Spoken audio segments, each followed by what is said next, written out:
Assalamualaikum warahmatullahi wabarakatuh. Selamat pagi, halo semuanya. Perkenalkan, saya Karya Tunisia dengan lahiran di 066. Jadi kali ini di sini saya akan mengeksplor mengenai budaya batik tulis yang ada di Mojokerto. Mau tahu keseruannya? Ikuti aku. Jadi kali ini saya mewawancarai salah satu produsen batik yang ada di Mojokerto, tepatnya di Batik Tulis Mojopahit yang berada di Desa Dinoyo RT 3 RW 8 Kecamatan Jatirejo Kabupaten Mojokerto. Batik Mojokerto adalah batik khas dari kota Mojokerto yang memiliki keunikan, yaitu memiliki motif yang digali dari tradisi kebudayaan Kerajaan Majapahit. Pada masa itu, batik dipakai oleh kalangan kerajaan dan dianggap sebagai simbol kekuasaan dan keagungan. Batik Mojokerto yang berasal dari zaman Majapahit dikenal dengan sebutan batik Sogan. Sogan sendiri berasal dari kata soga yang berarti raja atau pemimpin. Baik Ibu, di sini saya ingin bertanya mengenai, kan di Mojokerto sendiri kan ada mengenai batik tulis Mojopahit. Nah, di sini saya ingin mengetahui gimana sih mungkin dari sejarahnya sendiri itu dikembangkan mulai dari apa? Mungkin bisa diceritakan, Ibu. Ya, pada awalnya saya kan produksi garmen waktu itu muslim, dan saya mendapat penghargaan para Samia Kertanugraha dari Pak Karwo waktu itu. Terus setelah itu kita harapannya dari pemerintah ini bisa membuat, selain muslim, membuat produk-produk yang kearifan lokal atau yang tradisional gitu.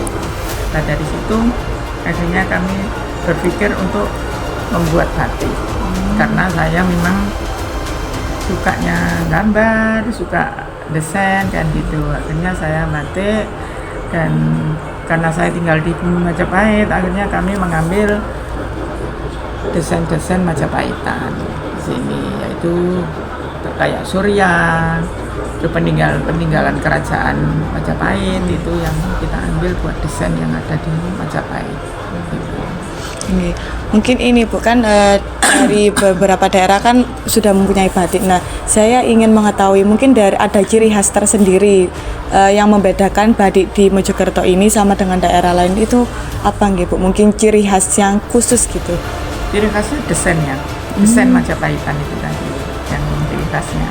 Kalau warna hampir sama semua, batik kan sama. Kalau ciri khas di Mojokerto kan misalkan candi Brahu kan nggak mungkin ada di daerah lain. Hal itu yang kita ambil sebagai desainnya, biar beda dengan batik yang lain. Mungkin motif-motifnya sendiri itu apa ada maknanya tersendiri, Ibu? Ada, semua ada filosofinya. Ya, sesuai yang ada di buku-buku Majapahit, ya biasanya kita tanya ke juru kunci, ini apa sejarahnya, ini gimana gitu. Kemudian kita ambil singkat untuk menjadi narasinya batik. Mungkin bisa dicontohkan salah satu mungkin, Ibu. Ada Surya, kayak Surya itu kan suatu stempel dari kerajaan Majapahit. Itu ada 8 mata angin kan gitu. Ada 8 dewa. Gitu seperti itu. Untuk prosesnya sendiri itu bagaimana Bu dalam proses pembuatan batiknya sendiri? Prosesnya pada awal kita desain dulu. Kita desain yang sesuai yang kita inginkan, apa yang akan kita desain.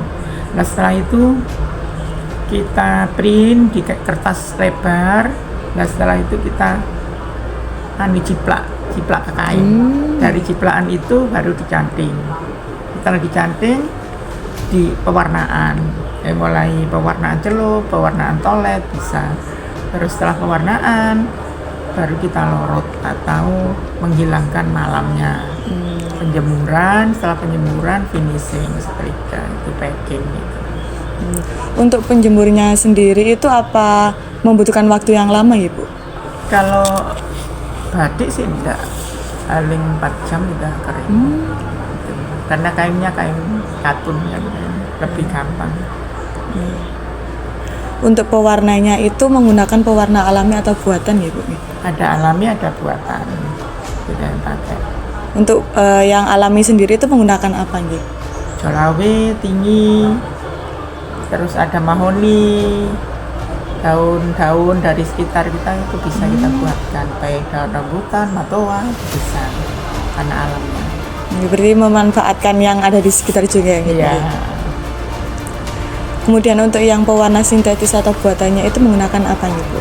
Sintetis ya bukan menggunakan naktol, garam naktol itu sama soy.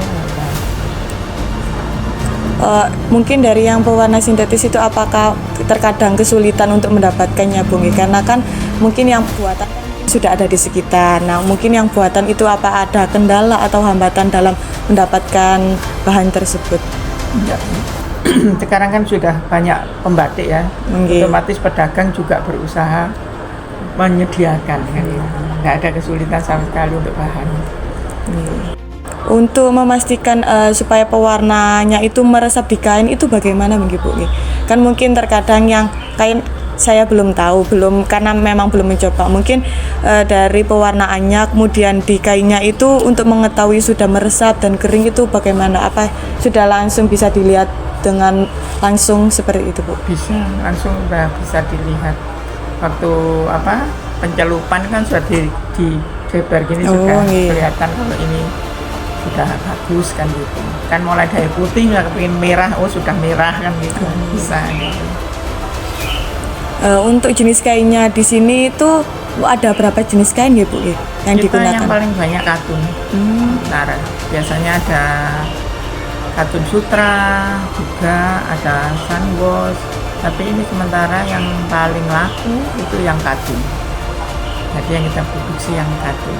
Kecuali ada pesanan minta kain apa gitu, kita juga bisa menyiapkan. Oh, bisa request kain begitu Bu? Bisa.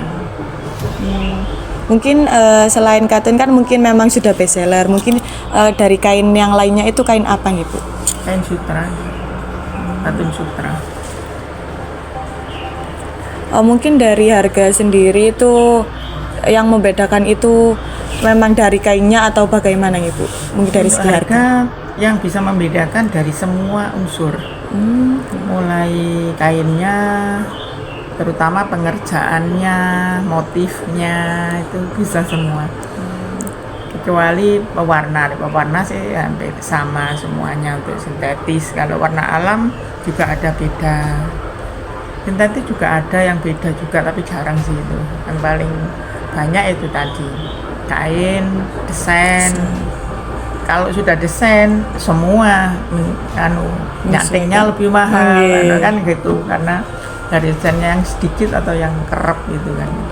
Ya, mungkin dari selama ini ya Bu, mungkin ada dari request mungkin dari seseorang yang mungkin memberikan yang ciri khas khusus, atau mungkin dari menurut Ibu dan pekerja itu mungkin merasa agak kesulitan dalam mendesain itu, apakah ada nih?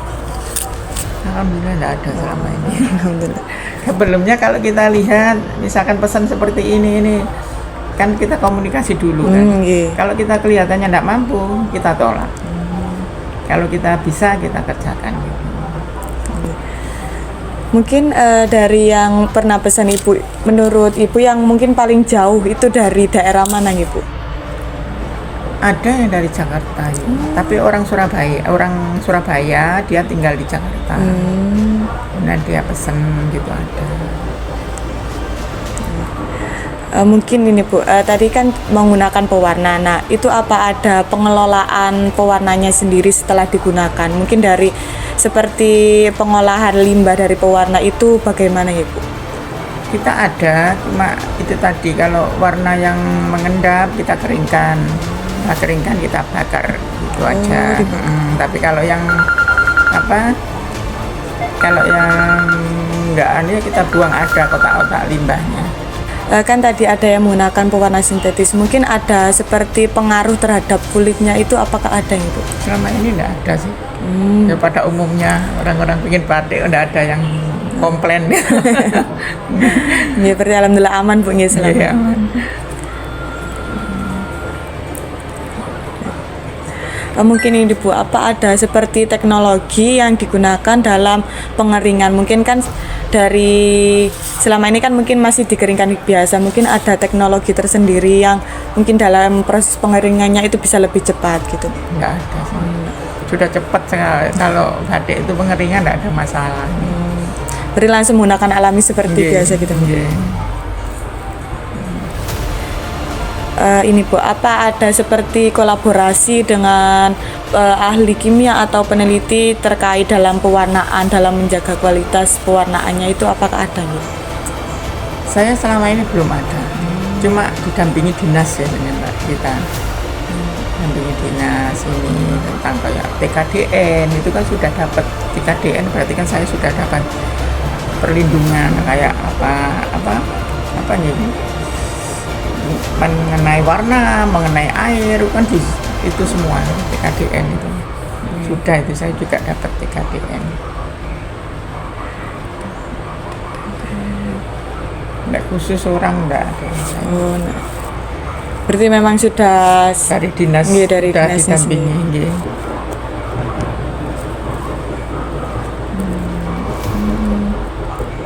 Mungkin ini Bu, dari pemesanannya sendiri itu kan tadi sudah ada yang orangnya tinggal di tinggal di Jakarta tapi di Surabaya itu Bu.